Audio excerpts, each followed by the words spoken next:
सुस्वागतम आणि नमस्कार. मी डॉक्टर वैभवी महेश वागचोरे हॅलो डॉक्टरच्या आजच्या कार्यक्रमात आपल्या सगळ्यांचं मनापासून स्वागत करते.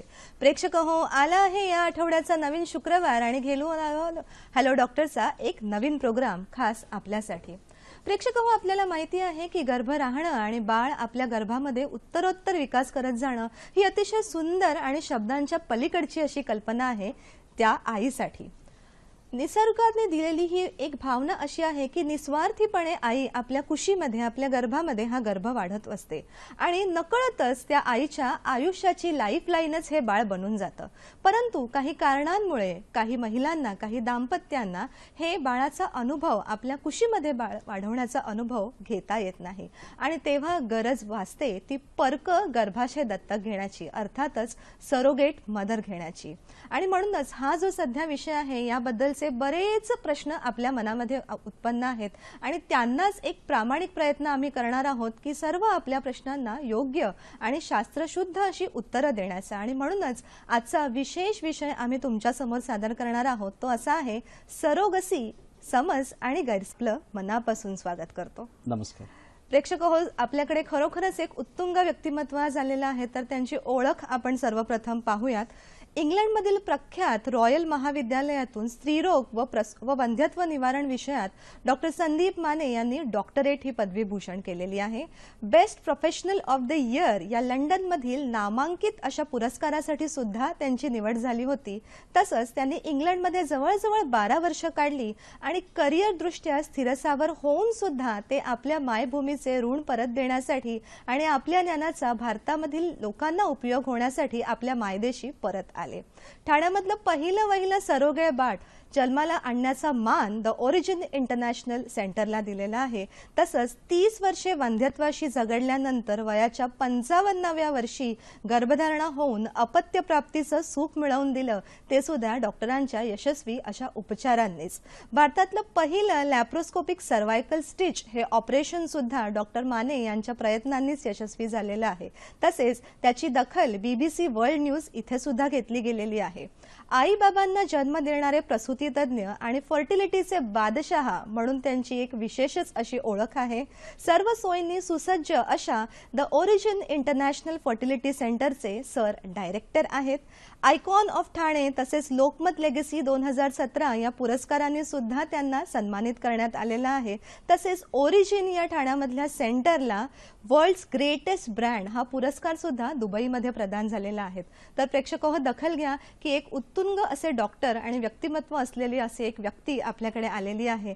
तर या विषयावरती आपण खूपच यशस्वी अशी चर्चा यांच्यासोबत करणार आहोत आणि या चर्चेसाठी तुम्हाला लागणार आहेत आमचे फोन नंबर. तर पाहूयात आपले फोन नंबर. 022 हा कोड नंबर आहे आणि फोन नंबर 249080 आणि 50 तसंच 249880 आणि 50.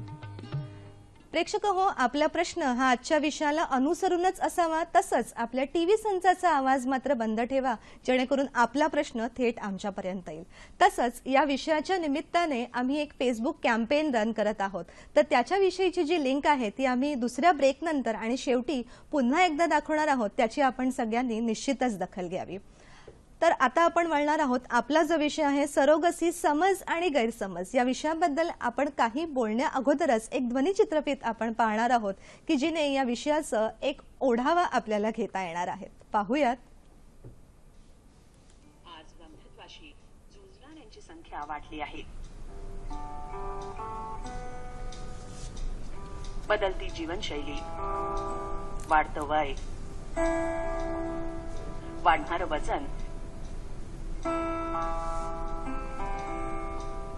या आणि अशा अनेक कारणांमुळे बऱ्याच जोडप्यांना माता पिता होण्यासाठी झुंजावं लागतं. अशा वेळी त्यांना IUI, IVF अशा उपचार पद्धतींचा वापर करावा लागतो. एवढे प्रयत्न करूनही जर अपत्य प्राप्ती होत नसेल तर सरोगसी सारख्या उपचारांकडे त्यांना वळावं लागतं. सरोगसी या उपचार पद्धतीला 2002 साली कायद्यानं मान्यता मिळाली. तेव्हापासून कायदेशीररित्या या उपचार पद्धतीचा लाभ वंध्यत्वाशी झुंजणाऱ्या जोडप्यांना घेता आलाय. सरोगसी प्रक्रियेमध्ये गर्भ तयार करण्यासाठी एका अत्याधुनिक प्रयोगशाळेचा वापर केला जातो. होणाऱ्या आईचं स्त्रीबीज आणि बाबांचे शुक्राणू घेऊन त्याचा गर्भ तयार केला जातो आणि तो तयार केलेला गर्भ एका डिशमध्ये 3 दिवस ठेवला जातो आणि त्यानंतर तो सरोगेट मातेच्या गर्भाशयामध्ये सोडला जातो. गर्भाशयामध्ये गर्भ सोडल्यानंतर 15 दिवसांनी रक्त तपासणी करून गर्भाशयात रुजला आहे की नाही हे तपासलं जातं. आज वंध्यत्वाशी झुंजणाऱ्यांची संख्या वाढली आहे.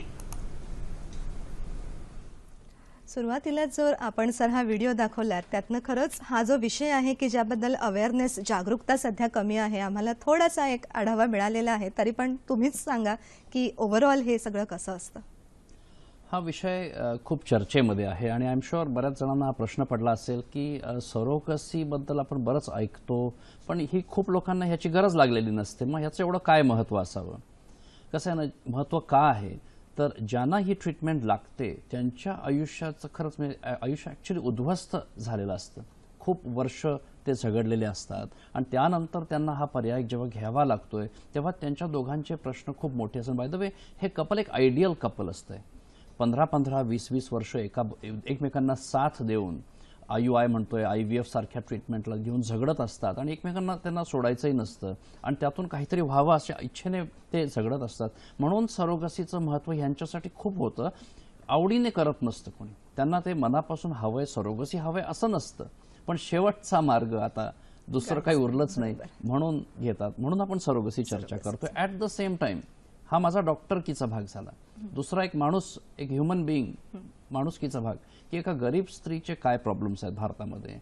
आपल्याला म्हणता येतं ऑफकोर्स की ह्या गरीब स्त्रियांनी हे नको करावं, दुसरं काही करावं, पण मग ह्यांचे प्रॉब्लेम्स समजायला घेतल्यानंतर आपल्या लक्षात येतं की सरोगसी आत्ताच्या काळात तरी आत्ताच्या परिस्थितीमध्ये ह्या स्त्रियांसाठी महत्त्वाची आहे. म्हणून हा विषय आपण डेलिकेटली हँडल करतोय, काय योग्य काय अयोग्य. अर्थात सर, तुम्ही दोन्ही बाजूंचा विचार केलेला आहे, एक डॉक्टर या प्रोफेशनचा सुद्धा आणि माणुसकी म्हणून जे आपलं कर्तव्य आहे त्याही दृष्टीने. पुढे मला विचारायला आवडेल की कोणत्या कारणांसाठी मुळात ही सरोगसी केली जाते, ते काही उदाहरणं देऊन आम्हाला सांगू शकाल का? हो ना, आता आपण इथे एक अशी स्लाइड बघूया की ही बघा, ही एक स्लाइड दाखवतो मी तुम्हाला की सरोगसी आता आपण म्हटलं कसं 15-15, 20-20 वर्ष लोक झगडत असतात, वंध्यत्वाची झुंजत असतात. आता तेव्हा ती प्रेग्नन्सी जेव्हा होत नाही, काही लोकांमध्ये काय असतंय बघा, वारंवार IVF फेल होणं किंवा गर्भपात सारखा होत असेल. बाय द वे काही लोकांमध्ये जन्मतःच गर्भपिशवी नसते म्हटल्यावर प्रेग्नन्सी होण्याचा प्रश्नच नाही. आणि काही जणांमध्ये हार्ट डिझीज आहे, किडनी डिझीज आहे, अगदी जीव घेणे आजार आहेत की जिथे प्रेग्नन्सी जर झाली तर त्यांच्या जीवाला धोका आहे. तर अशा कारणांसाठी ही मंडळी सरोगसीचा उपयोग करतात. मात्र बऱ्याच वेळेला त्यांनी साधे उपचार केलेले असतात, छोटे उपचार करून ट्राय करतात, त्यावेळेला शेवटचा मार्ग म्हणून सरोगसी. बरोबर सर, जसं तुम्ही म्हणत आहात की शेवटचा मार्ग म्हणून सरोगसी सजेस्ट केली जाते, पण जेव्हा सजेस्ट केली जाते तेव्हा काही माहिती नसल्यामुळे कन्फ्युजन निर्माण होतं. तर असे जोडपे की जे सरोगसीसाठी पुढे जाणार आहेत त्यांना बेसिकली कोणती माहिती मिळणं आवश्यक असतं?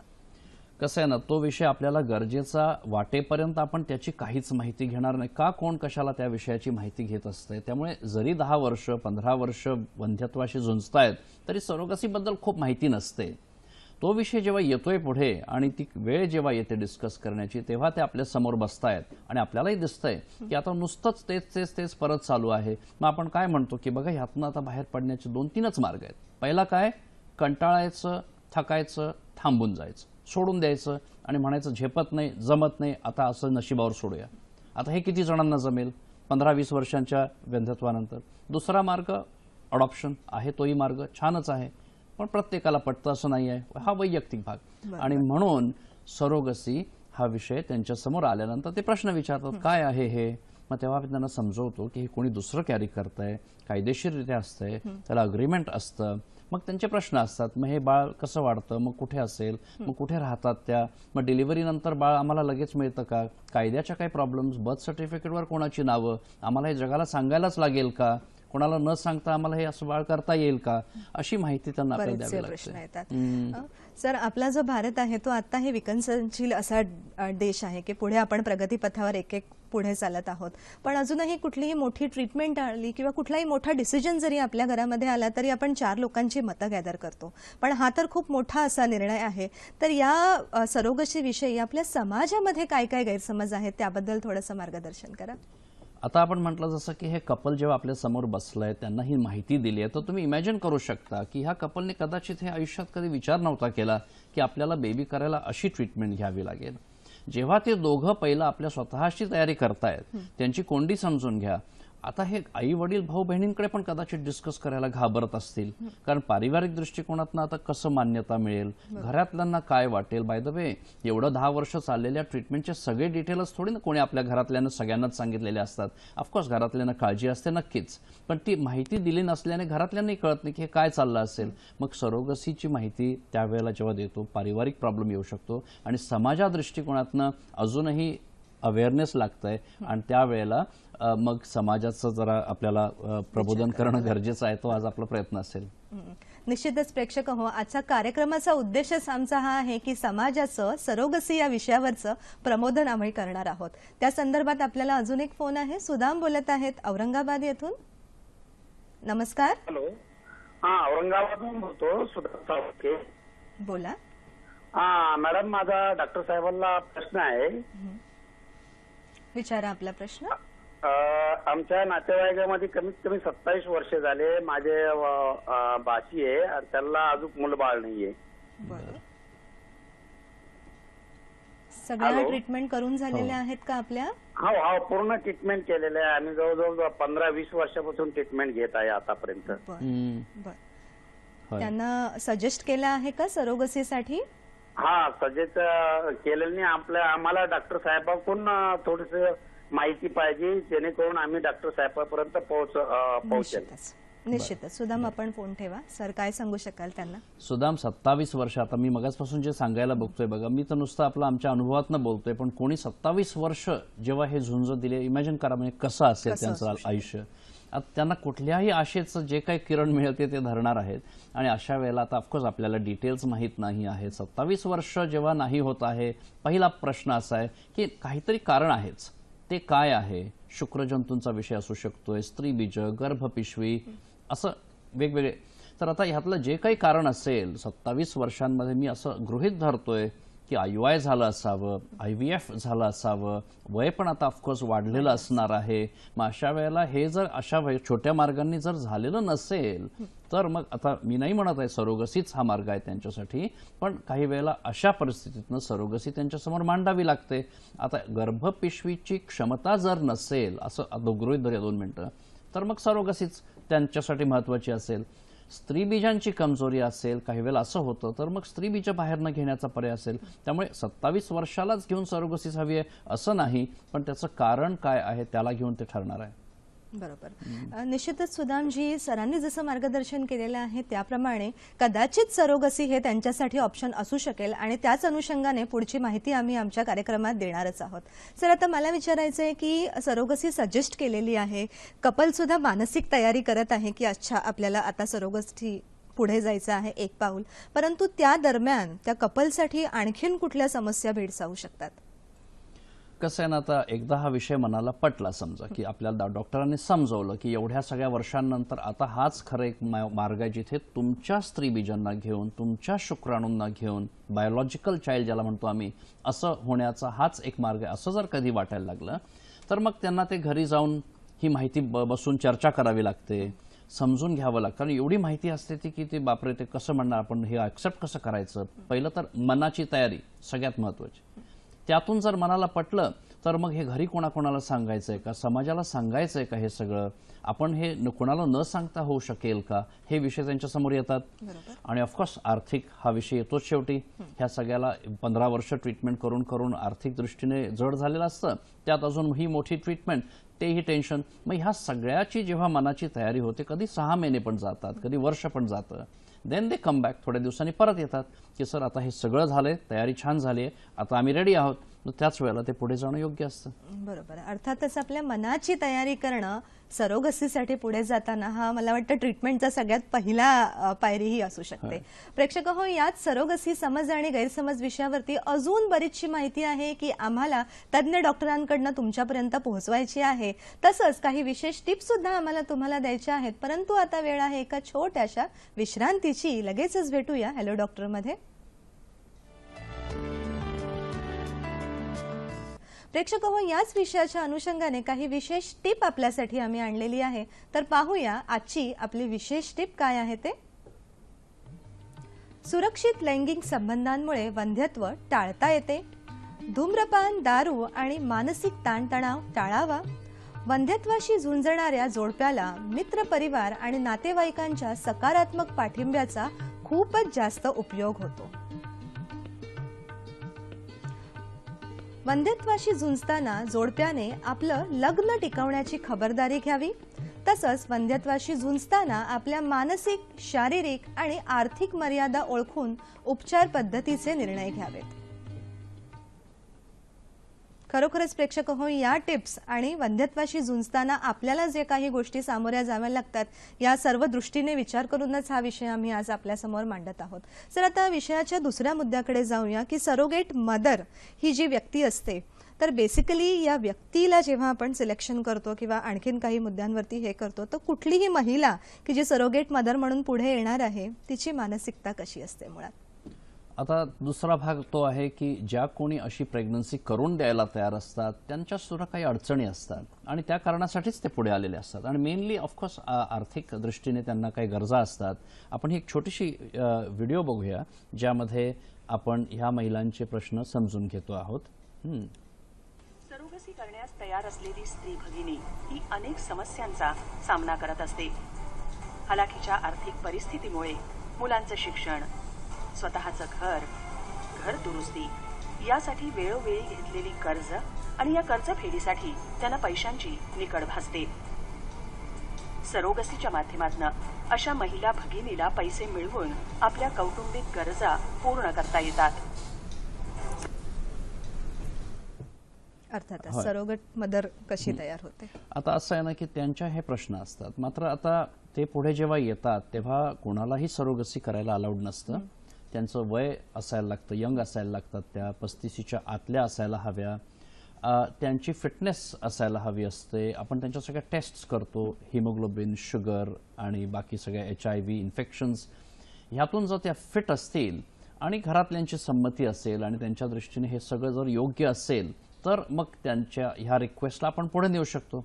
आता त्या पुढे आल्या आहेत म्हणूनच लगेचच सगळं होतंय असं नाही. काही वेळेला फेल होतं, फेल झालं की परत काही करायची वेळ येते. त्यामुळे त्यांची बाजू अशी आहे की गरजा आहेत त्यांच्या, त्या कारणासाठी त्या पुढे येत आहेत. आणि एक भावना पण आहे की आपल्या आशा केल्याने आपण कोणाच्या तरी आयुष्याला चांगला पॉझिटिव्ह फरक करून देणार आहोत, त्यांच्या पुढच्या घराणेशाहीला आपण वाढ देणार आहोत. ही मनात भावना आहेच मागे त्यांच्या, पण त्यांचे आर्थिक प्रश्न त्यांना खूप भेडसावत असतात. बरोबर सर, जसं तुम्ही म्हणत आहात की आर्थिक प्रश्न खूप भेडसावत असतात, परंतु जेव्हा एखादी महिला सरोगेट मदर म्हणून पुढे येण्याचा निर्णय घेते, अर्थातच त्या महिलेचं सुद्धा तुम्हाला मानसिक पाठबळ वाढवणं हा सुद्धा तुमच्यासाठी खरंच एक मोठा विषय राहत असेल ना. नक्कीच ना, कारण बघा ना की आता ही महिला जेव्हा पुढे येते आहे त्याचं बॅकग्राऊंड असतं काहीतरी. घरामध्ये काय नवऱ्याचा काही प्रॉब्लेम असू शकतो, जॉब नसू शकतो, दारूचं व्यसन असू शकतं, किंवा आहे सगळं ठीक पण पगारच कमी आहे, 3 मुलं आहेत, शिक्षण होत नाही आहे, अशा काही अडचणी असतात. मग अशा वेळेला त्या जेव्हा पुढे येतात तेव्हा आपल्याला त्यांचा प्रश्न नीट समजून घ्यावा लागतोय, त्यांना आपण काय करतोय हे सांगावं लागतंय. बाय द वे त्यांच्या प्रेग्नन्सी झालेल्या असतात, त्यामुळे आपण काय करायला चाललोय हे काही त्यांना माहीत नसतं असं नाही, कारण एक अनुभव घेतला आहे प्रेग्नन्सीचा म्हटलं त्या जाणून असतात की आपण काय करायला चाललो आहोत. पण तरी आपलं काम आहे की त्यांना नीट समजवणं की प्रत्येक प्रेग्नन्सी वेगळी असते, पूर्वी जरी काही प्रॉब्लेम नाही तरी काही वेळेला प्रॉब्लेम्स येऊ शकतात. मग ह्या सगळ्याची जाणीव दिल्यानंतरच आपण त्यांना त्या मार्गाने पुढे नेतो कधी. बरोबर. अर्थातच या महिला शारीरिकदृष्ट्या फिट असणं हा एक महत्त्वाचा मुद्दा आहे. हो. तरी सुद्धा या महिलांमध्ये पूर्ण सरोगेट मदर म्हणून नाही, पण पैसा कमवण्याचे इतर सुद्धा कोणते पर्याय असू शकतात सर? हो ना, आता जेव्हा आपल्याकडे हा विषय निघतो की सरोगसीला घेऊन जेव्हा लोक नाराज होतात, त्यांना आवडत नाही हा विषय जेव्हा, तेव्हा त्यांना पहिलं फिलिंग नॅचरली असं आहे, जे आपल्या सगळ्यांनाच आहे, की ह्या गरीब स्त्रीला का हे करायला लावायचं आपण? प्रेग्नन्सी करायला लागणं म्हणजे किती तिला चुकीचं आहे? असं कोण करेल का? बरोबर आहे, हे सगळेच प्रश्न बरोबर आहेत. पण त्या स्त्रीचा विषय बघा, तिच्या समोर आयुष्य असं आहे की तिचे पर्याय काय? धुणं भांडी करायचं, कोणाच्या घरी जॉब करायचा किंवा कुक म्हणून कुठं जायचं, त्याच्यातनं पैसे मिळतातच, पण ते पैसे जरा मोजके असतात, त्यांच्या गरजा थोड्या जास्त असतात. कुठलंही काम कमी नाही, त्याला काही कुठं असं काम करणं म्हणजे कमी नाही बोलत होत आपण, पण त्यांच्या पैशाच्या गरजा अशा 1000, 2, 4000 रुपयांनी भागत नसतात. म्हटल्यावर तो प्रश्न सुटत नाही. तसा वेळही नसतो की त्यांनी असं खूप धडपड करावी, कुठं विटा उचलाव्या, कुठं कन्स्ट्रक्शनला जावं किंवा अशा मार्गांना जावं जिथे त्यांना ते आवडत नाहीये, त्याचा वेळ पण नसतो. म्हटल्यावर हे असं आहे बघा, हा विषय सध्या असं, ज्या दिवशी आमच्याकडे हे प्रश्न नसतील त्या दिवशी कदाचित सरोगसी हा विषय पुढे येणारच नाही, दुसरे मार्ग घेतील लोक, असंही होऊ शकेल. पण आज सध्या तरी असं म्हणूया, दोन्ही बाजूंना ह्याची एका प्रकारची गरज दिसते आहे.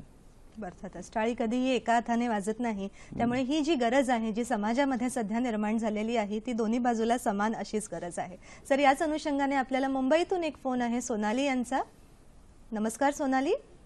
हा, मी सोनाली बोलतेय. मला एक विचारायचं होतं की आम्ही आता, आमची इच्छा आहे सरोगेटी आता ऐकतोय आम्ही, तर त्याला साधारण खर्च किती येतो? कारण ती पण तयारी आपल्याला करावी लागेल ना.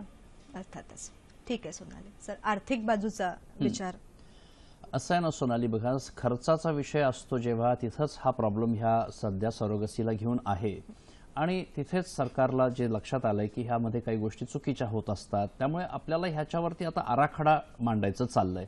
सध्या काय चाललंय तर ह्याबद्दल एक बिल तयार होतं आहे, एक कायदा व्हायला चालू आहे, म्हणजे गरिबांचं शोषण व्हायला नको आणि व्यवस्थित पद्धतीने ही ट्रीटमेंट जर चालू राहिली तर दिसतंय आपल्या सगळ्यांना, आपल्या चर्चेतून लक्षात येत आहे की दोन्ही बाजूंना जर हे सकारात्मक रूप येऊ शकलं तर मग हे बरोबर आहे. मग आता हे किती पैसे असावे, त्या बाईंना कसे किती द्यावे, तिच्या लाईफला काय योग्य आहे, लाईफ इन्शुरन्सचं काय, तिच्या हेल्थ इन्शुरन्सचं काय, प्रेग्नन्सी नंतरच्या काळामध्ये तिची काळजी कोण कशी घेणार आहे, ही सगळी जबाबदारी कोणाची आहे, असे अनेक प्रश्न आहेत सोनाली. ह्या प्रश्नांची उत्तरं आता आम्ही शोधून काढली आहेत. आम्ही जे फेसबुक म्हणतोय ते एवढ्यासाठीच आहे की तिथे माहिती पुरवली जाते आहे, तिथून ती आपल्या पार्लमेंटरी कमिटीकडे सोपवली जाईल. त्यातून जर त्यांना काही योग्य वाटलं, मार्ग निघाला तर छानच होईल. नाही पटलं कोणाला आणि बॅन करायचं झालं तर कदाचित हा मार्ग बंदच होऊन जाईल. पण सध्या तरी आपले प्रयत्न आहेत की ह्याला योग्य रीतीने होऊ शकतं का, हा प्रश्न आपल्या समाजासमोर आहे. अर्थातच. सर, तुम्ही म्हणालात की शासन आणि कायदा, तर थोडक्यात आम्हाला सांगा की कायद्याचं स्वरूप सरोगसी संदर्भात आता कसं आहे? सध्या तरी असं आहे ना की कायद्याने अलाउड आहे आणि कुठलीही सरोगसी कमर्शियल सरोगसी, आता आपल्या सोनालीताईंनी जसं विचारलं की पैसे घेऊन देऊन असं जे चालतं, तशा प्रकारची सरोगसी आत्ता अलाउड आहे. पण त्यालाच घेऊन काही ज्या गोष्टी घडल्या आहेत हल्लीच्या काळामध्ये, परदेशातनं आलेल्या 2-4 कपल्सला घेऊन, काही मोठ्या सेलिब्रिटीजला घेऊन, कुठे काही पैशाची कुठे कोणाची तक्रार जर आली तर काय होतं ना, 2, 4, 6, 8, 10 केसेस अशा समोर आल्या की त्या मीडियामध्ये थोडे जास्त गाजतात. मग त्याला घेऊन आमचे जे 95-99% दुसरे जे कपल्स आपण मगासपासून ज्यांची चर्चा करतो आहोत त्यांना खूप दुःख होतं की हे असा जो मार्ग त्यांच्यासाठी ॲब्सोल्युटली अनिवार्य आहे, गरजेचा जो आहे, तो आता अशा काही कारणांमुळे जर तो बंद होऊ लागला तर त्यांना ती काळजी असते. त्यामुळे हे जे सरोगसी विषय आपली जी चर्चा आहे ती ह्याला घेऊनच आहे की पैसे देवाणघेवाणमध्ये योग्य पद्धतीने व्हायला हवी. बरोबर. सर, सरकारची आपण काही धोरणं नुकतीच पाहिली होती, पण मग सरकारच्या मनात असं काय आहे, जो आता तुम्ही मुद्दा मांडलात की देवाणघेवाणच्या रिलेशनमध्ये काहीतरी प्रॉब्लेम आहे, पण अजून या व्यतिरिक्त काही गोष्टी आहेत का की सरोगसी बंद करण्याचा निर्णय सरकारच्या मनात येत आहे सध्या? झालं कसं ना बघा, 2002 साली जेव्हा ह्याला मान्यता मिळाली कायद्याने, त्यावेळेला एक आराखडा नव्हता की हे कसं व्हावं, काय नियम असावे. आणि त्यामुळे आता तुम्ही समजू शकता की ज्याला एक आराखडा नाही तर प्रत्येकजण आपल्या मनाने काय जे करत होता आणि त्या काही गोष्टी मग चुकीच्या होत गेल्या. मग जसं जसं एक अनुभव समोर आला तसं तसं कायदे बनत गेले, त्याला घेऊन नियम येत गेले. पण लक्षात यायला लागलं की ह्याच्यावर आपल्याला ताबा नीट घेता येत नाही असं. तर त्यामुळे कंटाळूनच शेवटी की आपल्या गरीब स्त्रियांना कोणी शोषण होऊ नये आणि चुकीच्या कारणासाठी कोणी ह्या सगळ्या गोष्टी करू नये अशी काळजी आल्यामुळे सरकारला आपल्या लोकांची काळजीच असते नक्कीच म्हणा, म्हणून त्या काळजीपोटी त्यांनी हा असा निर्णय घेण्याचं ठरवलं. त्यांनाही दिसतंय की हे जर छान होऊ शकलं आणि आपल्या देशातल्या लोकांना ह्याचा छान उपयोग होऊ शकला तर कोणाला नको आहे, पण एवढं सोपं नाही आहे. त्याच्यावर कसे नियंत्रण आणायचे, कसे नियम बनवायचे हे डिस्कशनच चालू आहे, पण सरकारला लोकांची प्रोटेक्शन करण्याची इच्छा आहे. अर्थातच. आणि मला वाटतं हीच धडपड पुढे नेऊन आणि याच्यावरती यश मिळवण्यासाठी प्रेक्षक हो आपलं हे फेसबुक कॅम्पेन सुरू आहे की ज्याच्या संदर्भात थोड्याच वेळामध्ये आपण माहिती देणार आहोत. तत्पूर्वी आपल्याला एक फोन आहे ओमप्रकाश यांचा लातूर येथून. नमस्कार. हो नमस्कार. प्रश्न विचारा. हो मॅडम, मला लग्न होऊन आता 2-2.5 वर्ष होते आणि लग्नानंतर माझे 2दा अबॉर्शन झाले आणि एकदा म्हणजे काय झालं. हॅलो. बोला बोला, सलग बोला आपण. हा, एकदा 4-5 महिनेच होतं गर्भ. तेव्हा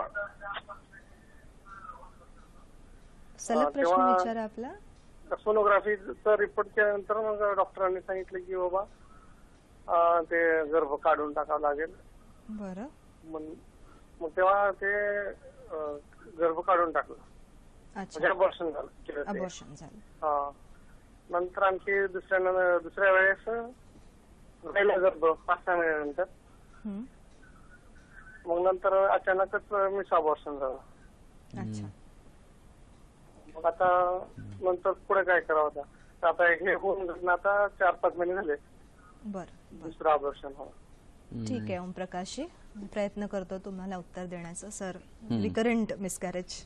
हो ना. आता ओमप्रकाश जी, आता ह्याचा सगळ्यात पहिला त्रास होतोय तुम्हाला जो मानसिक, कारण एस्पेशली तुमच्या वाईफला प्रेग्नन्सी होणं आणि एवढ्या सगळ्या भावना त्याच्यातनं उत्पन्न होणं आणि मग अचानक असल्या काही गोष्टी घडून ते सगळं थांबणं, ह्याची इमोशनल त्रास 1दा-2दा म्हणजे त्या खूप स्ट्रॉंग आहेत की ह्यातून जातायत आणि हे असं परत व्हायला नको. आय एम शुअर ही पहिली इच्छा असेल तुमच्या दोघांची.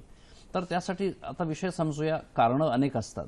एक असतं जीन्सचा काही बिघाड असू शकतो, काही वेळेला हॉर्मोन्समध्ये काही बिघाड असतात, काही वेळेला गर्भपिशवीचे प्रॉब्लेम्स असतात, अँटीबॉडीज असतात, इन्फेक्शन्स, अशी भरपूर लिस्ट मोठी आहे. दुर्दैव असं की आपण जरी काय 50-70 हजार रुपयाच्या सगळ्या टेस्ट जरी केल्या तर बऱ्याचशा केसेसमध्ये कारण आढळतच असं नाही.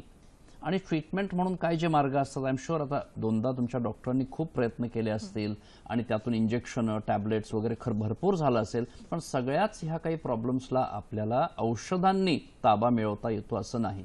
सो माझ्या मते तुम्ही तुमच्या डॉक्टरांशी बसून परत एकदा हे डिस्कस करून कारणं शोधण्याचा प्रयत्न करणं आणि पुढच्या वेळेला परत मनाच्या तयारीने पूर्णपणे तिथं तयारीने उतरायचं आणि लेट्स प्रे की परत तसं होणार नाही. आणि असं होतं ना, कित्येकांमध्ये होतं ओमप्रकाशजी, असं नाही की तिसऱ्यांदा परत तसंच होईल, पण भीती राहते आणि एक सहनशीलतेचं लिमिट असतंय. त्यामुळे असं 3दा-4दा व्हायला लागलं तर तुमच्या मिसेस जरा मनाने खालावतील आणि म्हणतील मला आता नाही जमणार, असं काही वेळेला होतं. त्यामुळे सांभाळूनच ती तिसरी प्रेग्नन्सी होऊ देऊया.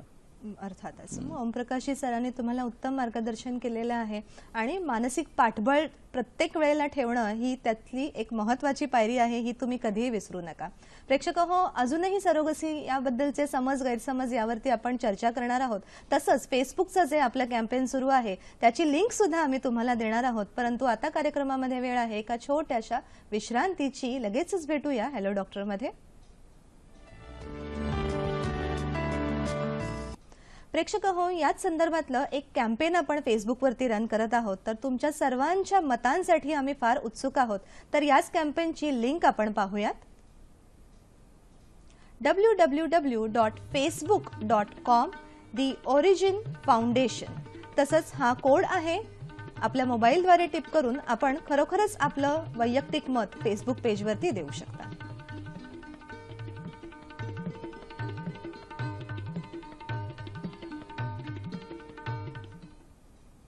पुन्हा एकदा आपल्या विषयाकडे वळूया सर. नवीन कायद्याच्या सरोगसी संदर्भातल्या काय तरतुदी आहेत ते आम्हाला समजू शकेल का? हो ना. आता आपण विचार केला मगासपासून की प्रॉब्लेम्स कुठे आहेत, ह्या सरोगसी विषयाची टीका कुठल्या गोष्टींवर होते आहे, तर तिथे असं लक्षात येतं मूळ मुद्दा पैशाला घेऊन वाटतो. कारण ह्याच्यात जे कमर्शियल एलिमेंट आहे तिथे जर नीट लोकांनी रिस्पॉन्सिबिलिटीने हे सगळं नाही केलं तर लोकांचं शोषण होऊ शकतं, कपल्सचं सुद्धा आणि सरोगेट मदर. म्हणून नवीन कायद्यामध्ये काही जी तरतूद सजेस्ट करण्यात आली आहे त्यामध्ये अल्ट्रुइस्टिक हा एक जरा वेगळा शब्द आहे. म्हणजे काय तर कमर्शियल नाही, सरोगेट मातेला पैसे नाही द्यायचे म्हणजे हा प्रश्नच सुटतो. मग आता असं जर असेल तर सरोगसी कोण कोणासाठी करेल? 9 महिन्याची प्रेग्नन्सी, डिलिव्हरी हे असं कोण पुढे एवढं येईल? अल्ट्रुइस्टिक जरा कठीणच असतंय.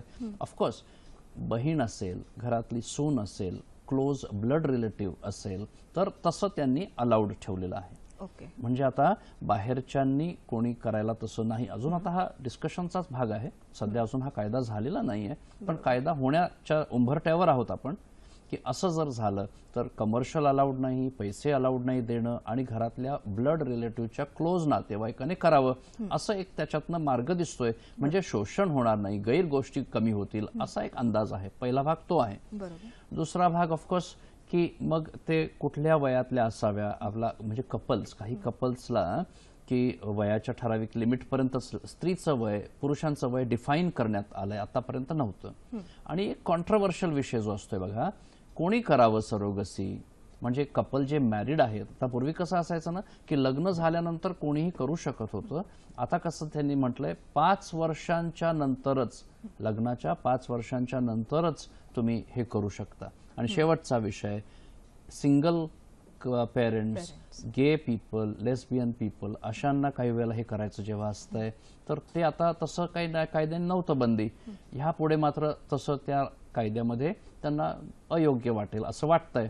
अर्थातच. म्हणजे सर आता तुम्ही जे काही मुद्दे नमूद केलेत की कायद्यामध्ये या मुद्द्यांची तरतूद जर आपण केली तर बंद होण्याऐवजी आपण सरोगसी हा ऑप्शन सुरू ठेवू शकतो. अजून काही मुद्दे यामध्ये असतात का सर? मूळ मुद्दा तर मेन तो कमर्शियलचाच आहे बघा. म्हणजे शोषण होऊ नये आपल्या सगळ्यांनाच तसं वाटतंय, कुठल्याही गरीब स्त्रीचं असं शोषण नकोय. इनफॅक्ट त्या कपल्सचं सुद्धा लाईफचं पेन आणि सफरिंग संपावं ही आमच्या सगळ्यांचीच इच्छा आहे. पण ह्या सगळ्यामध्ये जो मुद्दा येतोय की एवढं मोठं, आता बघा 4 दिवसांच्या गोळ्या खाणं असतं तर काय कोणी केलं असतं, पण प्रेग्नन्सी करायची, 9 महिने करायचं, डिलिव्हरी करायचं, ह्यामध्ये त्या स्त्रीच्या लाईफला जो त्रास होतो त्यालाच घेऊन जी चर्चा चालू आहे ती आहे तर पैसा द्यायचा की नाही हा सगळ्यात मोठा प्रश्न. आणि त्या स्त्रीच्या त्या पैशाने तिचं आयुष्य बदलत जाणार आहे, तिच्या मुलांचं जर शिक्षण होणार आहे, तिचं घर जर झालंय आणि तिच्या आयुष्याच्या पुढच्या पिढ्या शिक्षित होऊन त्यांना परत असं काही करायची वेळ येऊ नये असं आपल्याला वाटत असेल तर हा मार्ग त्यांनी तसा वापरणं. आपल्याला काय वाटतं, योग्य का अयोग्य, ह्या मतांची आपण वाट बघतोय सगळ्यांच्या. अर्थातच प्रेक्षक म्हणूनच आपल्या फेसबुकच्या लिंकवरती आम्ही तुमच्या मतांची वाट बघत आहोत. आणखी नेक्स्ट स्टेप सर पुढे जाऊया. सरोगेट मदरला प्रेग्नन्सी राहिली तर या प्रेग्नन्सीमध्ये तिची काय विशेष काळजी घेतली जाते? जोडपी जेव्हा आपल्याकडे सरोगसीची माहिती घेतात त्यांना हा प्रश्न असतो की 9 महिन्यांमध्ये काय होणार, कुठे राहणार ती, तिच्या खाण्यापिण्याचं काय, औषधांचं काय. कसं आहे ना बघा, एक रिस्पॉन्सिबल पद्धतीने सरोगसी जर डॉक्टर करतायत तर हे पूर्ण काळजी घेतली गेली पाहिजे. म्हणजे त्यांच्या सोनोग्राफ्या, त्यांच्या ब्लड टेस्ट, काही आजार झाले, त्यांना कुठल्या हॉस्पिटलची काही स्पेशलिस्टची गरज लागली तर हे सगळं तिला सोयी दिल्या गेल्या पाहिजेत. कुठेही असं नको व्हायला की अरे ही तर गरीब बाई आहे, हिला का आपण एवढं लक्ष द्यावं, असं अगदी ICU पर्यंत कधी वेळ आली अशी तर ती सगळी सोय तिला मिळाली पाहिजे. तिच्या तब्येतीची प्रायोरिटी ठेवून तिला फिट ठेवावं हे सगळ्यांचं ध्येय हवं असतंय. त्यामुळे त्या 9 महिन्यांमध्ये ब्लड टेस्ट, सोनोग्राफ्या, खाणं पिणं, छान आहार हे सगळं छान, इनफॅक्ट गर्भसंस्कार, ह्या अशा गोष्टी. आता हे सगळंच काही प्रॅक्टिकलच असतं असं नाही, प्रत्येक स्त्री कितपत ते हे सगळं मान्य करेल. पण आपल्याकडनं ह्या सोयी जर दिल्या आणि त्यांनी मान्य केल्या तर ही आयडियल गोष्ट आपण इस्टॅब्लिश करू शकतो का, हे आपल्या समोरचं चॅलेंज. अर्थातच. आणि म्हणूनच ही ऍक्टसाठी आपण एक पाठपुरावा घेत आहोत. सर याच अनुषंगाने आपल्याकडे एक फोन आहे गडचिरोली येथून. नमस्कार. Hello sir. हा नमस्कार. सर मला नाही का हे विचारायचं, अँटी फॉस्फोलिपिड सिंड्रोम बद्दल विचारायचं होतं. ठीक आहे, आलं लक्षात आमच्या. हो, आता तुम्ही हा प्रश्न विचारताना अँटीबॉडीज आहेत हा जरा कॉम्प्लिकेटेड विषय, हा सगळ्यांच्या समजमध्ये येण्यासारखा तसा नसतोय तो. पण काही लोकांमध्ये असे अँटीबॉडीज असतात. ह्या अँटीबॉडीज अशा एका प्रकारच्या बॉडीच्या प्रक्रियेमुळे होतात आणि त्याला घेऊन गर्भधारणा जेव्हा होते ते मिसकॅरेज होणं आणि त्याचे प्रॉब्लेम्स वारंवार होणं, मगाशी आपण कोणाचं ऐकलं 2दा मिसकॅरेज झालं, तर पहिल्या 3 महिन्यातल्या प्रेग्नन्सीज जेव्हा गर्भपात होतात तेव्हा मगाशी मी म्हटलं तुम्हाला आठवत असेल अँटीबॉडीज, तेच ते अँटीफॉस्फोलिपिड अँटीबॉडीज, अँटीन्यूक्लिअर अँटीबॉडीज असे बरेच असतात. हे काही जनरल पब्लिकला कळणारा विषय नाही आहे, पण ह्याला काही उपाय नसतो. ह्या म्हणजे उपाय नसतो म्हणजे कसं, अँटीबॉडीज आपल्याला काढता येत नाहीत, पण त्याला काही आपण औषधं देऊ शकतो आणि बऱ्याच वेळेला त्या औषधांच्या परिणामाने प्रेग्नन्सी पूर्ण करता येऊ शकते. अर्थातच. सर, आता प्रेग्नन्सी राहिली, डिलिव्हरी झाली, पण डिलिव्हरी नंतर सुद्धा सरोगेट मदरचं आयुष्य पुढे आरोग्य उत्तम राहावं म्हणून सुद्धा काही काळजी घेतली जाते का? हो ना, आता कसं आहे बघा, प्रेग्नन्सी करारच असतो नाही काही. शेवटी करारामध्ये काय ठरलंय की तुम्ही नीट काळजी घ्यावी, ह्या दाम्पत्याने पण त्यांच्या रिलेटेड काळजी आहे ते जबाबदारी स्वीकारावी. एकदा डिलिव्हरी झाली की एका प्रकारे दोघांचं काम झालेलं आहे. कपलला त्यांचं बेबी झालेलं आहे, त्या स्त्रीला त्यांचे काय जे पैसे आणि ते काय जे आहे कराराप्रमाणे पूर्ण झालेलं आहे. आता ते दोघं आपल्या आपल्या मार्गाने, पण काही वेळेला प्रेग्नन्सी नंतरच्या पहिल्या 2 महिन्यात 3 महिन्यात काही गोष्टी होऊ शकतात. कधी हिमोग्लोबिन ड्रॉप झालेलं असतंय, थकवा येतोय, किंवा काही वेगवेगळ्या प्रकारचे इन्फेक्शन्स कधी झाले, काय झाले. आता ते नेसेसरीली प्रेग्नन्सीशीच रिलेटेड आहेत असं पण नसेल, पण पहिल्या 2-3 महिन्यानंतर आपल्या जनरल ऑब्स्टेट्रिक प्रॅक्टिसमध्ये एका महिलेला डिलिव्हरी नंतरच्या त्या वेळात मदत काय लागेल ती द्यावी. आता ती बिचारी गरीब आहे, आता तिला आपल्या स्वतःच्या लाईफमध्ये हे सगळं कदाचित मॅनेज करता नाही जर आलंय तर ती बाहेर जाऊन तिचं कदाचित तसं नुकसान पण होऊ शकतंय. तर आपण तिचा तसा पूर्ण विचार केला, नुसतं प्रेग्नन्सी कॉन्ट्रॅक्ट आणि त्या प्रकारे न करता पोस्ट डिलिव्हरी सुद्धा त्या महिलेला काय काय जी मदत लागते ती दिली, तर मला वाटतं हे जास्त योग्य पद्धतीने केलं जाईल. अर्थातच, म्हणजे प्रेग्नन्सी राहिल्यापासून ते बाळ डिलिव्हर होऊन त्याच्या पुढेही 3-6 महिने जी बेसिक काळजी लागते एखाद्या डिलिव्हरी झालेल्या बाईला, ती सर्व यामध्ये दिली तर अजूनच उत्तम आपण याच्याशी हे करू शकतो. बरोबर. सर, याच अनुषंगाने जो आर्थिक मुद्दा आपण मगाशी डिस्कस करत होतो, तर तिला दिल्या गेलेल्या पैशांचा सदुपयोग व्हावा म्हणून सुद्धा काही करता येऊ शकतं का?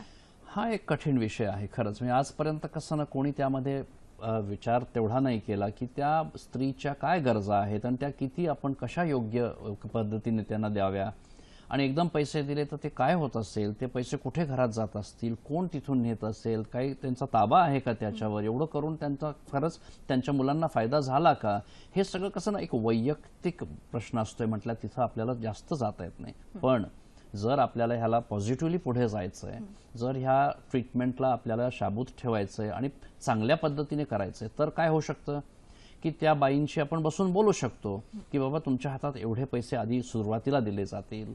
फिक्स डिपॉझिट, आता मी काय जे बोलतोय बँकांशी मी डिस्कस केलं आहे, कारण हे पार्लमेंटरी कमिटीकडे आपल्याला मांडायचं आहे की मी म्हटलं काय काय करू शकतो आपण. म्हणाले फिक्स डिपॉझिट करू शकता डॉक्टर तुम्ही त्यांच्या नावाने. त्यांच्या नावाने तुम्ही लाईफ इन्शुरन्स काढू शकता, म्हणजे 50,000 रुपये एकदाच भरले आणि त्यांना 5 वर्षासाठी काही जरी झालं तरी ते लाईफ इन्शुरन्स सारखं कव्हर आहे, प्लस व्याज पण असतंय, 5 वर्षांनी त्यांचे पैसे वाढतील. प्लस अजून हेल्थ इन्शुरन्स आहे की ज्यांचे 6-8 हजार रुपये भरल्याने तिला, तिच्या मुलाला, तिच्या अख्ख्या परिवाराला कॅशलेस इन्शुरन्स सारखी सोय मिळू शकते 2 वर्षासाठी. मग आपण जर छोटं असं करून एक छान पैशाचा आराखडा करून असं जर काही कायद्यामध्ये करू शकलो तर मला वाटतं ह्या गरीब स्त्रियांना खरंच आपण छान मदत करू शकणार आहोत आणि त्यांच्या मुलांना, त्यांच्या पुढच्या आयुष्यांना आपण एक छान गती देऊन त्यांना ह्यातनं बाहेर काढता येऊ शकतं असं माझं मत आहे. खरोखरच सर, तुम्ही हे छोटे छोटे खूप वेगवेगळे ऑप्शन्स दिले की ज्याने त्या महिलेचं आपण आयुष्य पुढेही सुद्धा काही वर्षांसाठी सिक्युअर करू शकतो. आता सर, जो सरकार थोडंसं कठीण होऊन जो निर्णय घेणार आहे किंवा त्या मार्गपथावरती आहे, पण जर सरोगसी बंद झाली तर अशा वंध्यत्वाला झुंजणाऱ्या कपल्सची काय प्रतिक्रिया असू शकेल? कसं आहे ना, सरकारच्या जागी आपण असतो तरी कदाचित आपण असाच विचार केला असता, कारण एखादी गोष्ट जर चांगल्या पद्धतीने होत नाही आहे आणि त्याच्यावर जर लोक जबाबदारीने जर काही गोष्टी होत नसतील तर कंटाळून शेवटी आपण म्हणू त्यापेक्षा नसलेलंच बरं. पण ऑफकोर्स आता ही एका जबाबदार सरकारची प्रतिक्रिया अशीच असू शकते, पण आपण आता नागरिक म्हणून समजा त्या गरीब स्त्रियांचा विचार करतोय किंवा त्या कपलचा विचार करतोय, तर आपण काय त्यांच्यासमोर मांडू शकतो, तर हा विषय आपल्यासमोर आहे. सो माझ्या दृष्टीने पुढे जाताना बंदी आली जर, तर काय होणार, तर ह्या दाम्पत्यांना मगाशी म्हटलं मी तसं किती खूप सफरिंगमध्ये असतात, डिप्रेशन असतंय, सुसाईडपर्यंत काही वेळेला गोष्टी गेलेल्या असतात. मग अशा लोकांना आपल्याकडे त्यांच्याकडे बघून म्हणता येणार की आमचे आता हात बांधले गेलेले आहेत, तुमच्या स्त्रीबीजाने शुक्राणूने आता आय एम सो सॉरी, असं आता नाही शक्य होणार आहे म्हटल्यानंतर एक तर तुम्ही आता स्वतःला समजावून असंच थांबा किंवा मग अडॉप्शन सारखा मार्ग बघा, विचार करा, आणि त्यातून जर एखाद्याच्या मनाला अडॉप्शन पटलं तर नक्कीच त्यांना आपण पाठिंबा दिला हवा. आपण तर लेटर पण देणार की ह्यांची प्रेग्नन्सी होत नाही आहे म्हटल्यानंतर ह्यांना दत्तक घेण्यासाठी मदत व्हावी ही आपण सगळी सोय त्यांना देणार. पण हे आता आपल्याला बोलायला सोपं आहे. प्रत्येकाला हा विषय वैयक्तिक दृष्टीने पटतोच असं नाही, आणि जर सगळ्यांना पटलं तर सोपं झालं. सरोगसी पण नको आणि अडॉप्शन पण छान झालं. जर सगळ्यांना पटलं तर परफेक्ट. अर्थातच सर, तुम्ही खूप उत्तम बोलत आहात आणि या छोट्या छोट्या शब्दांतून खरोखरच आमच्या या सगळ्या प्रेक्षक वर्ग जो आपला पाहत आहे त्यांना सुद्धा या विषयाबद्दलचं जे तथ्य आहे, आणि विषयाला दोन बाजू आहेत की एक दाम्पत्य की ज्यांना बाळ मिळणार आहे आणि दुसऱ्या साईडला ती माता की जिच्या सुद्धा एका आयुष्याला वेगळी कलाटणी मिळणार आहेत. तर थोडं दुसऱ्या बाजूचा जर आपण विचार केला, जर ही ऍक्ट बंद झाली तर अशा सरोगेट मदरची काय याच्यावरती प्रतिक्रिया असू शकेल? हो ना, आता बिचाऱ्या गरीब आहेत. बघा काय असतं ना इथे की आपण मगाशी म्हणालात त्या दाम्पत्यांची काय प्रतिक्रिया, आता विचारताय सरोगेट मदरची काय प्रतिक्रिया. ही दोन्ही मंडळी, प्रॉब्लेम काय माहितीये ना, ह्या दोघांनाही बोलता येत नाही. ते दाम्पत्य ज्यांचे सफरिंग लाईफमध्ये एवढं आहे की त्यांना उघड्याने येऊन पुढे बोलता पण येत नाही की आम्हाला सरोगसी लागते आहे किंवा आम्हाला सरोगसी असलं आवडेल किंवा आमची सरोगसी झालेलं छान झालं, ही प्रतिक्रिया द्यायलाही ते घाबरतात. आणि दुसरीकडे सरोगेट मदर, ती पण बिचारी गरीब आहे, तिचेही प्रॉब्लेम्स आहेत. तिलाही समाजामध्ये उभं राहून सगळ्यांना नाही सांगतायत की मला ह्याची गरज आहे का, मी हे केलं आहे. मग तिची मुलं आहेत, मग हे कोणाकोणाला ती सांगत जाईल की हे कसं काय झालं, काय केलं. म्हटल्यानंतर ह्या दोन्ही बाजू तोंड बंद करून आहेत, कारण त्यांना नाईलाजाने बोलता येत नाही. पण ज्या दिवशी तुम्ही त्यांच्याशी बसून बोलता तेव्हा ते रडतात, फक्त रडतात, दोन्ही बाजू रडतात की आमच्या लाईफमध्ये काय आहे. त्या गरीब बायका पण रडतात, सर हे सगळं ठीक आहे हो, पण आमच्या लाईफमध्ये दुसरे प्रश्न आहेत. तुम्ही म्हणता नुसतं योग्य योग्य, पण आम्हाला कसं काय झोंजायचं आहे, अडचणी आहेत खूप. त्यावेळेला आपल्यालाच कसं तरी होतं की असे लोक जगतायत, आपल्यासारखीच लोक आहेत ती, पण त्यांचे प्रॉब्लेम्स इतके उत्तुंग असतात की म्हणून मी हा विषय घेतला की आपण बोलूया, आपण हा विषय चर्चेत आणूया आणि समजून घेऊया काय लोकांना वाटतं. अर्थातच खूप मनाच्या जवळचा असा हा विषय आहे, आणि अर्थातच वंध्यत्वाला जेव्हा सामोरं जातो तेव्हा मन हळवं होतं. आणि सर आत्ताच तुम्ही म्हटलं की बरेचसे कपल्स रडतात, बाकी काहीच करू शकत नाहीत. परंतु सर तुम्ही जो एक पाऊल पुढे उचललेला आहे की late speak out about it, म्हणजे याबद्दल माहिती करून घ्या आणि त्या माहितीचा सदुपयोग आपण पुढे करणार आहोत. अर्थातच या विषयाबद्दल अजूनही थोडीशी माहिती आम्ही तुम्हाला देणार आहोत. तसंच याच आठवड्यातले पुढचे कोणते कार्यक्रम आहेत ते सुद्धा आम्ही तुम्हाला दाखवणार आहोत, परंतु या छोट्याशा विश्रांतीनंतर.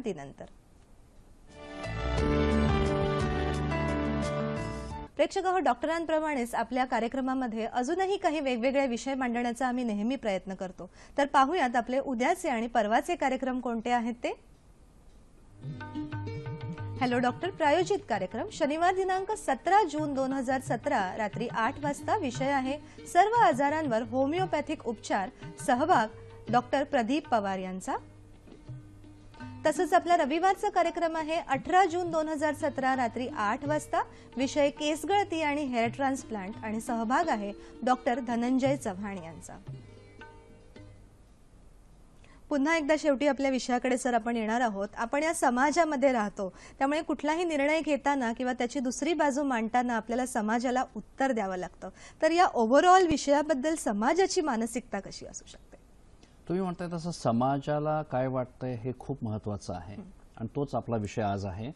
कारण आता आम्ही डॉक्टर्स, आम्ही काही बोलणार तर ते डॉक्टरांना हवं असं वाटतं.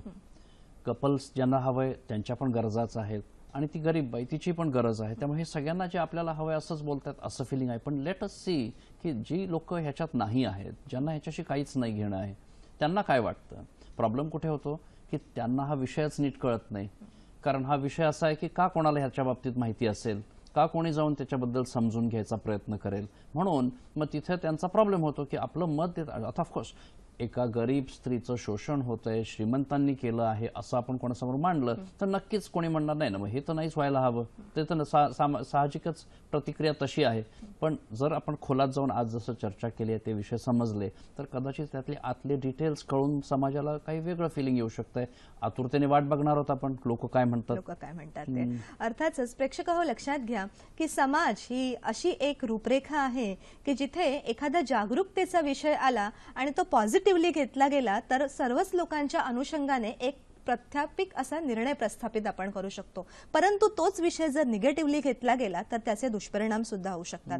तर सर, याच अनुषंगाने आपल्या या समाजाला जागरूक कसं ठेवता येईल या विषयासाठी? आता हे कठीणच आहे ना, कारण इंटरेस्ट तरी कोणी का घेईल हे समजण्यासाठी एखादी बातमी बघून न्यूजमध्ये वाचून तेवढ्यातच ते ठरवतात काय जे, आणि इंटरेस्ट नसल्याने माहिती पण मिळत नाही. मी काय करायचं ठरवलं, एक पुस्तक लिहिलं, हल्लीच लिहिलंय, आणि त्यातनं तो एक पॉझिटिव्ह भाग आहे तो मांडलेला आहे, आणि सगळंच काही निगेटिव्ह, इनफॅक्ट मी म्हणेन 90% 95% पॉझिटिव्ह जे आहे ते आपण समाजासमोर मांडूया, निगेटिव्ह जे आहे त्यालाही लक्षात घेऊया, आणि ह्यातनं कसा मार्ग शोधायचा तो विचार. तर ते पुस्तक लिहिलेलं आहे, प्रकाशित झालेलं आहे. त्याच्यावर एक छोटीशी व्हिडिओ सुद्धा आहे, ती ह्या स्टेजला आपण बघू शकतो. ही एक व्हिडिओ आहे बघा प्रकाशनाची. वापरणार आहे ती घर बांधायसाठी वापरणार आहे का ती आणखीन कुठल्या गोष्टीसाठी हा पैसा वापरणार आहे याची आपण माहिती घ्यायला हवी, आणि त्यानुसार मला असं वाटतं की बँकेत डिपॉझिट आपण ठेवायला हवं. वैज्ञानिकतेच्या आधारे जर एखाद्याच्या भावनांचा सन्मान होत असेल, एखाद्या जोडप्याच्या भावनांचा सन्मान होत असेल, तर त्या विज्ञानालाही आपण कमी लेखता कामा नये, त्या भावनांनाही कमी लेखता कामा नये. त्या निसर्गाला, त्या भावनांना आणि त्या विज्ञानाचा जर योग्य सन्मान करायचा असेल तर सरोगसीला विरोध करणं हे पूर्णपणे अवैज्ञानिक, अनैसर्गिक आणि भावना शून्यतेचं लक्षण आहे. सरोगेट मदरला पैसे देताना ते ब्लॉक करून ते 15 वर्षासाठी 20 वर्षासाठी ठेवले गेले पाहिजेत. म्हणजे तिची हेल्थ, तिची जी मुलं आहेत त्या मुलांना होणारी मदत ही बरोबर तिकडे पाळली जाईल, आणि त्याचा मिसयूज होणार नाही. की त्या आर्थिकतेला जर असं अधिकृत स्वरूप आलं की this money will not go anywhere else and will be deposited in the bank in that woman's name, surrogate mother's name. आई असतो एक धागा, समईतल्या मातीला उजेड दाखवणारी एक जागा. हा उजेड फक्त आपल्याला दिसतो, परंतु तिचं तापणं मात्र कळत नाही. तर हे तापणं ती खरी आईच करते असं नाही, तर ती दुसरी आई सुद्धा करते. पैशाशिवाय तर कामं आज होतच नाही. मला असं वाटतं की सरोगसी त्या बाईला पैसे द्यायचे की नाही द्यायचे, तर ते तिला देणं योग्य असं मला वाटतं. ते सरोगसी पुस्तक ड्रीम्स कम ट्रू लिहिलेलं आहे डॉक्टर मानेंनी. ते अत्यंत उत्कृष्ट आणि जितकं सुलभ करून सांगता येईल, अतिशय कठीण आणि गुंतागुंतीचा विषय तितकं त्यांनी सांगितलेला आहे. त्याच्यामुळे ह्या पुस्तकाचं मूल्य हे ह्या पुस्तकाच्या मूल्यावरती नाहीये, तर त्याच्या माझ्या मते योग्यरित्या प्रचार जर केला तर समाजाचं त्याच्यामध्ये प्रबोधन होणार आहे, समाजाचं शिक्षण होणार आहे. म्हणून मी डॉक्टर मानेंचं इतकं उत्तम पुस्तक लिहिल्याबद्दल अभिनंदन करतो.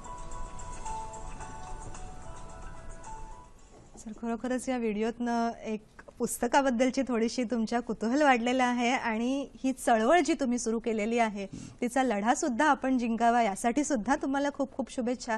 तरीही या पुस्तकाच्या अनुभवाने तुम्हाला जे काही अनुभव आले ते आमच्याबरोबर शेअर करू शकता का? कसं ना, लढा नाही आहे खरंच. मी म्हणेन ही एक जबाबदारी आपल्या सगळ्यांची की एक ट्रीटमेंट पद्धती जर सफर होऊ झाली तर तिथे त्या लोकांचं नुकसान जर होणार असेल तर आपल्या सगळ्यांची जबाबदारी. पुढच्या पिढीला आपण काय देतो आहोत, त्यांचं नुकसान होईल का, म्हणून मी फक्त हे अॅनालाइज करतोय. अजिबातच असं नाहीये की मला हवंय का नकोय, अजिबातच मी ते बोलत नाही आहे. हे सगळ्यांनी ठरवायचं आहे, आणि विषय असं समजायचा आहे की ते कपल खूप डिझर्विंग आयडियल कपल आहे. ती स्त्री बिचारी झगडते लाईफमध्ये, तिला आपल्या मुलांसाठी बरंच काही करायचंय, घरासाठी करायचंय. मग अशातनं आपण काही आराखडा बनवून हे पुढे नेऊ शकतो का? आणि जर आराखडा नाही करता आला आणि लोकांनी ते नीटपणा नाहीच केलं तर बंदीच करायची आहे. चुकीच्या गोष्टी, शोषण हे सगळं कसं काय आपण अलाव करू शकणार?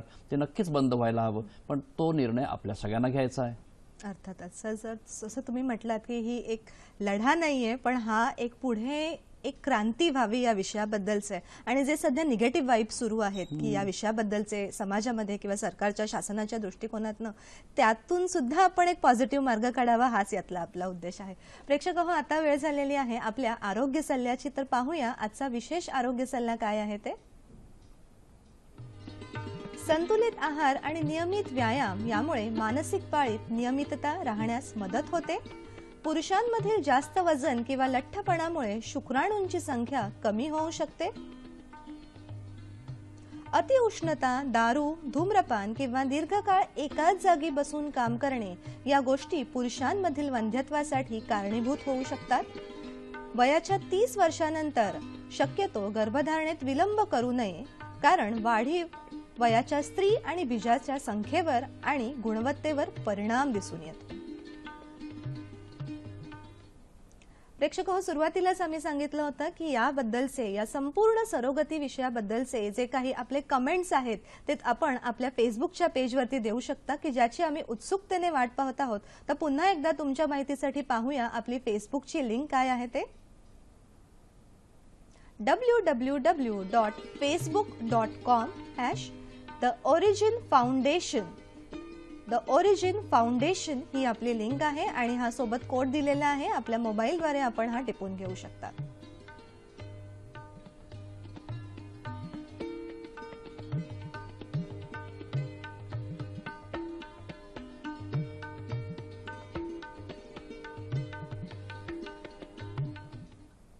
तसेच प्रेक्षक हो, काही कारणामुळे जर आजच्या कार्यक्रमाचा काही भाग आपल्याला पाहता नसेल आला तर याच कार्यक्रमाचं पुन्हा प्रक्षेपण आपण पाहू शकता. सोमवार दिनांक 26 जून 2017 सकाळी 9 वाजता. अर्थातच आजचा विषय सरोगसी, समज आणि गैरसमज आणि सहभाग अर्थातच डॉक्टर संदीप माने यांच्यासोबत. तसंच आजच्या आपल्या कार्यक्रमाचा पूर्ण अभिप्राय आम्हाला कळवण्यासाठी आणि नवीन डॉक्टरांना आमच्या कार्यक्रमात सहभागी करून घेण्यासाठी पाहूयात आमचा पत्ता. निर्माती हॅलो डॉक्टर, दूरदर्शन केंद्र, वरळी, मुंबई 400030. आपला ईमेल ॲड्रेस आहे hellodoctor@ddkmumbai@gmail.com.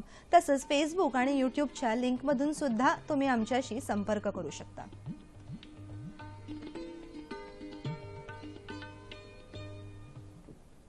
प्रेक्षक हो, ही सुंदर चर्चा की ज्याबद्दल समाजामध्ये बरेचसे प्रश्न आहेत त्यांना एक मार्ग दाखवण्याचा आम्ही प्रयत्न केलेला आहे. सर, तुमच्याकडून एक शेवटी माझ्या सगळ्या प्रेक्षकांना एक संदेश हवा आहे या विषयाबद्दल आणि ओव्हरऑल वंध्यत्वाबद्दल. आत्ताचा थोडासा जर आम्हाला काही मार्गदर्शन करू शकलात तर खूपच आपले आभार मिळू शकतात.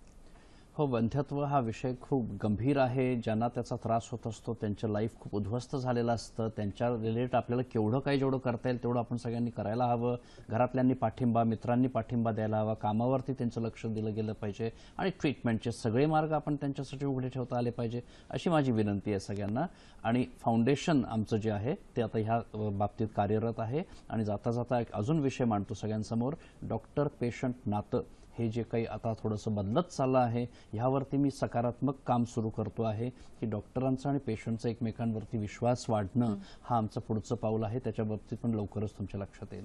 अर्थातच सर, थोडंसं पुन्हा आमच्या प्रेक्षकांसाठी डॉक्टर आणि पेशंट मधलं नातं जे तुम्ही म्हटलात, तर आपल्याच सेंटरला दुबईमध्ये ब्रँडचा पुरस्कार मिळालेला आहे, तर त्याबद्दल थोडंसं की डॉक्टर पेशंट नात्यासंबंधी तुमचं काय मत आहे ओव्हरऑल? कसं आहे, आता सगळ्यांच्या पटकन डॉक्टर पेशंट म्हटलं की काय काय आठवत असेल हल्लीच्या बातम्यांमध्ये बघतात ते. पण माझ्या मते तो प्रश्न नाहीये. मारामारे हाणामारे हा प्रश्न नाहीये. पण विश्वास, डॉक्टरांवरचा विश्वास आणि डॉक्टरांना पेशंट बद्दलची रिस्पेक्ट हे वाढवायला आता आपण पावलं घेतली पाहिजे आहेत. डॉक्टर खूप छान काम करतात, चांगले डॉक्टर आहेत. त्यांचा आपण आता 2 जुलैलाच लवकरच छान डॉक्टरांचं आपण त्यांचा गौरव सत्कार करणार आहोत आणि महाराष्ट्रातल्या वेगवेगळ्या भागातले चांगले डॉक्टर निवडून आपण त्यांना गौरव देणार आहोत. आणि भविष्यातली आरोग्य सेवा आपली कशी असेल याचं स्वप्न सुद्धा आम्ही ठरवणार आहोत. हे 2 जुलैला होणार आहे. खूपच धन्यवाद सर.